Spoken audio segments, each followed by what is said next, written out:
3 penyebab Indonesia bisa gagal ke AFF usai AFF jawab protes PSSI. Sebelum lanjut, jika kalian belum subscribe, silahkan kalian subscribe, like dan share terlebih dahulu, karena dengan subscribe setidaknya kalian sudah mengurangi 1 orang pengangguran yang ada di muka bumi ini. Jika sudah, mari kita lanjut.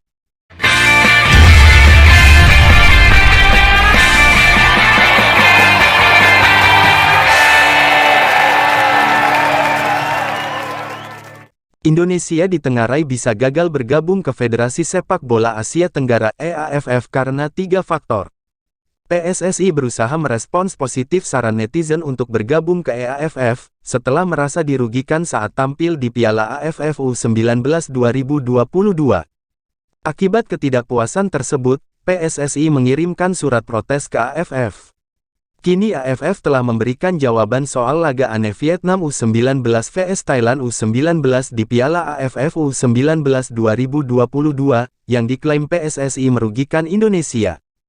Menurut mereka tak ada yang salah dari pertandingan Piala AFF U19 2022 antara Thailand dan Vietnam. Padahal semula PSSI mengirim surat protes kepada AFF, lantaran kecurigaan mengabaikan aspek fair play pada laga Vietnam vs Thailand, di edisi terakhir Piala AFF U19.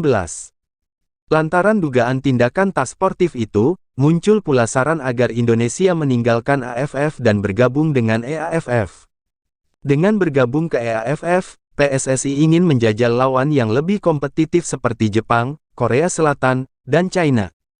Komunikasi dengan pihak AFF kabarnya sudah dijalin. Kendati demikian, ada proses lanjutan yang harus dijalani PSSI, jika ingin merapat ke Asia Timur.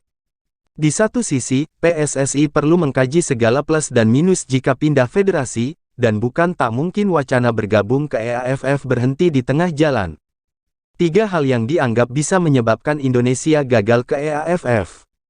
Bentang jarak. Jarak geografis Indonesia bisa menjadi salah satu batu pengganjal PSSI, jika ingin bergabung dengan AFF. Lokasi Indonesia dengan anggota negara AFF lainnya lebih jauh dibandingkan AFF. Jarak yang jauh akan berpengaruh pada kondisi fisik para pemain dalam menjalani kompetisi. Hal itu bisa membuat persiapan timnas Indonesia bisa lebih panjang untuk mengembalikan performa pemain. Selain itu, penggawa skuad Garuda juga butuh adaptasi dengan situasi negara yang cenderung jauh berbeda. Biaya besar. Selain itu, pengeluaran juga perlu menjadi pertimbangan bagi PSSI, untuk berpikir 2 kali jika ingin bergabung dengan AFF. Biaya yang dikeluarkan diperkirakan bakal lebih tinggi, jika ikut berkompetisi di negara-negara Asia Timur. Contoh penerbangan dari Jakarta ke Saipan, Kepulauan Mariana Utara, dengan ongkos tiket paling murah seharga Rp11,9 juta. Jadwal penerbangan pun cukup langka dan tidak tersedia setiap waktu. Sementara penerbangan termurah adalah ke Hong Kong dengan harga tiket berkisar di angka Rp2 juta. Biaya tersebut sama seperti rata-rata ongkos ke negara Asia Tenggara. Aspek politik. Ketua Umum PSSI, Muhammad Iryawan, menepis anggapan pihaknya resmi mengajukan keluar dari AFF, demi bisa bergabung ke AFF.